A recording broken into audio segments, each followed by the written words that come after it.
Oman తీరంలో జరిగిన America సైనిక దాడిలో ముగ్గురు భారతీయ నావికులు మృతి చెందారు. వారిలో విశాఖపట్నానికి చెందిన పట్నాల సురేష్ కూడా ఉన్నారు. సురేష్ ఆయిల్ ట్యాంకర్ లో చీఫ్ ఇంజనీర్ గా పనిచేస్తున్నారు. ఒమన్ సమీపంలోని సముద్ర జలాల్లో నౌకపై అమెరికా క్షిపణి దాడి జరిగింది. నౌకలో ఉన్న 24 మంది భారతీయ సిబ్బందిలో 21 మందిని రక్షించారు. ముగ్గురు భారతీయులు మరణించగా వారిలో విశాఖకు చెందిన సురేష్ ఉన్నారు. సురేష్ విశాఖపట్నంలోని శ్రీహరిపురం ప్రాంతానికి చెందినవారు. ఆయనకు భార్యతో పాటు 2 కుమారులు ఉన్నారు.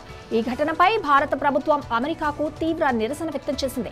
మృతదేహాలను స్వదేశానికి తీసుకురావడానికి చర్యలు చేపడుతున్నట్లు కేంద్ర ప్రభుత్వం తెలిపింది.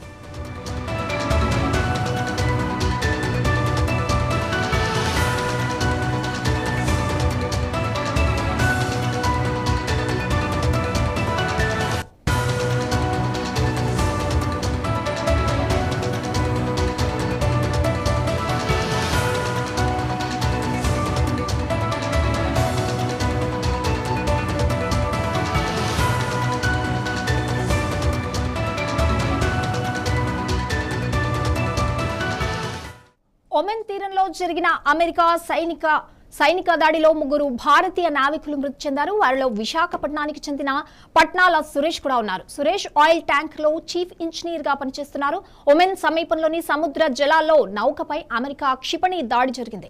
నౌకలో ఉన్న 24 మంది భారతీయ సిబ్బందిలో 21 మందిని రక్షించారు. ముగ్గురు భారతీయులు మరణించగా వారిలో విశాఖకు చెందిన సురేష్ ఉన్నారు. సురేష్ విశాఖపట్నంలోని శ్రీహరిపురం ప్రాంతానికి చెందినవారు. ఆయనకు భార్యతో పాటు 2 కుమారులున్నారు. ఈ ఘటనపై భారత ప్రభుత్వం అమెరికాకు తీవ్ర నిరసన వ్యక్తం చేసింది. మృతదేహాలను స్వదేశానికి తీసుకురావడానికి చర్యలు చేపట్టినట్లు కేంద్ర ప్రభుత్వం తెలిపింది.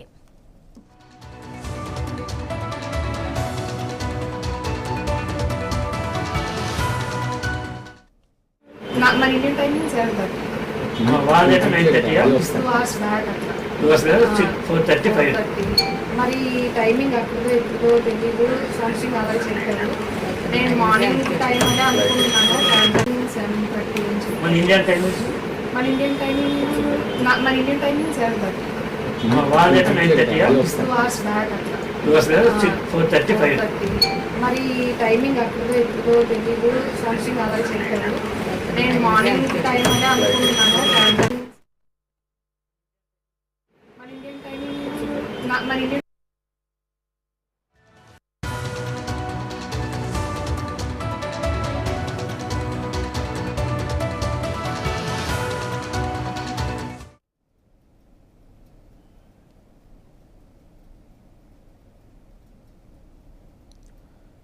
విశాఖపట్నానికి చెందిన పట్నాల సురేష్ ఆయిల్ కంపెనీలో ట్యాంకర్లో చీఫ్ ఇంజనీర్ గా పనిచేస్తున్నారు. ఒమన్ సమీపంలోని సముద్ర జలాల నౌకపై అమెరికా క్షిపణి దాడి జరిగింది. నౌకలో ఉన్న 24 మంది భారతీయ సిబ్బందిలో 21 మంది రక్షించారు. ముగ్గురు భారతీయులు మరణించగా వారిలో విశాఖకు చెందిన సురేష్ ఉన్నారు. సురేష్ విశాఖపట్నంలోని శ్రీహరిపురం ప్రాంతానికి చెందినవారు. దీనికి సంబంధించి మరిన్ని అప్డేట్స్ శ్రీనివాస్ అందిస్తారు. శ్రీనివాస్, మృతదేహాన్ని ఇప్పుడు కేంద్ర ప్రభుత్వం ఇక్కడికి తీసుకురావడానికి ఎలాంటి చర్యలు చేపడుతోంది? Thank you Sangeetha. అమెరికా మధ్య జరుగుతున్న యుద్ధంలో భారతీయ నౌకపై దాడి జరిగింది. దాడిలో దాదాపుగా 24 మంది ప్రయాణిస్తున్నారు. అయితే దాడి జరిగినటువంటి ఏదైతే షిప్ ఉందో షిప్ లో ప్రమాదం చోటు చేసుకుంది. ఆ షిప్ ప్రమాదం చోటు చేసుకున్న నేపథ్యంలో అందులో ప్రయాణిస్తున్న నౌకాదళ సిబ్బంది 24 మంది లో ముగ్గురు చనిపోగా 21 మందిని సురక్షితంగా అయితే కాపాడడం జరిగింది. ఆ ముగ్గురులో ఒక వ్యక్తి చీఫ్ ఇంజనీర్ గా పనిచేస్తున్నటువంటి సురేష్, విశాఖ చెందినటువంటి వ్యక్తి. గత 15 ఏళ్లుగా కూడా ఆయన ఉద్యోగరీత్యా షిప్ లో పనిచేస్తా ఉన్నారు. అయితే ఈ జరిగిన ప్రమాదంలో ముగ్గురులో పాటు సురేష్ కూడా మరణించడం జరిగింది. అయితే సురేష్ చనిపోవడంతో ఒకసారి పూర్వంలో నివసిస్తున్న సురేష్ బంధువులందరూ కూడా ఆవేదన వ్యక్తం చేస్తున్నారు. ఇమీడియట్ గా తమ బాడీని అయితే తీసుకురావాలంటే అటు కేంద్ర మనడం జరిగింది. అయితే ఇలాంటి విషాద సంఘటనలో విశాఖలోనే ఎక్కువగా సమర్థిస్తున్నాయి. గత నెలలో కూడా ఒక నేవీ ఉద్యోగి చనిపోవడం జరిగింది. అయితే తరచూ ఇలాంటి ప్రమాదాలు జరుగుతూ ఉన్నాయి. అయితే దీనికి సంబంధించి ఇప్పటికే వారి బంధువులందరూ కూడా తీవ్ర దుఃఖ సాగరంలో ఉన్నారని చెప్పుకోవచ్చు. అయితే గతంలో పనిచేస్తున్న సురేష్ కి ఇంట్లో కూడా ఒక ప్రమాదం చేస్తుందని అప్పుడు కూడా డ్యూటీకి వెళ్ళొద్దంటూ కూడా బంధువులు ఆవేదన వ్యక్తం చేశామని కూడా చెప్పారు. అయితే అయినప్పటికీ విధి నిర్వహణ ముఖ్యమంటూ కూడా ఆయన డ్యూటీకి వెళ్ళడం జరిగింది. విధి నిర్వహణలో ఆయన ప్రాణాలు కోల్పోవడం జరిగింది. అయితే దీనికి సంబంధించి సురేష్ మృతదేహాన్ని ఇమీడియట్ గా కుటుంబ సభ్యులకు అప్పగించాలని చెప్పేసి ఢిల్లీలో ఉన్న ఆంధ్ర భవన్ అధికారులకు అయితే కుటుంబ సభ్యులు చెప్పడం జరిగింది. సురేష్ కు 2 కుమారులు కూడా ఉన్నారు, వాళ్ళు కూడా చిన్న వయసులోనే ఉన్నారు. అయితే ఈ నేపథ్యంలో ఎల్లుండి వాళ్ళ 15వ వార్షికోత్సవం కూడా ఉంది. అయితే దీనికి సంబంధించి భార్య చాలా ఆవేదన వ్యక్తం చేస్తుంది. ఇలాంటి సమయంలో ఇలాంటి సంఘటన చోటు చేసుకోవడం చాలా బాధాకరం అంటూ కూడా ఆమె భార్య అయితే వినిపిస్తున్నటువంటి పరిస్థితి. అయితే అమెరికా ఇరాన్ యుద్ధంలో మరో 2 కూడా వరంగల్కి చెందినటువంటి తిరుపతికి చెందినటువంటి వ్యక్తి కూడా ఉన్నారు. అయితే ఆంధ్రాకి సంబంధించి 2 వ్యక్తులు అయితే ఉండడంతో ఆంధ్రప్రదేశ్ లో కాస్త విషాద ఛాయలు అయితే నెలకొన్నాయి. సంగీత అయితే ఇప్పుడు సురేష్ మృతదేహాన్ని భారత ప్రభుత్వం ఇక్కడికి ఎప్పుడు తెచ్చే ఆలోచనలో ఉంది? ఎన్ని రోజులు సమయం పడుతుందంటారు? అయితే మృతదేహాన్ని ఎప్పుడు తీసుకొస్తుంది అనే సంగతి అయితే ఇంకా ఒక స్పష్టత రావాల్సి ఉంది. అయితే దీనికి సంబంధించి విదేశాంగ శాఖ అయితే ఇప్పటికే చర్చలు కూడా జరపడం జరిగింది. చనిపోయినటువంటి 3 భారతీయుల మృతదేహాన్ని కూడా తమకు అప్పగించాలని చెప్పేసి ఇప్పటికే ఇరాన్ లో ఉన్నటువంటి విదేశాంగ మంత్రికి అయితే చెప్పడం జరిగింది. అయితే ఈ మృతదేహాలు ఎప్పుడు చేరుకుంటాయి అనే దానిపై ఒక స్పష్టత అయితే రావాల్సి ఉంది. అయితే దీనికి సంబంధించి ఇప్పటికే విదేశాంగ శాఖ ఇప్పటికే లెటర్లు కూడా రాయడం సందేశాలు పంపించడం జరిగింది. దీనికి సంబంధించి అయితే పూర్తి వివరాలు అయితే తెలియాల్సింది.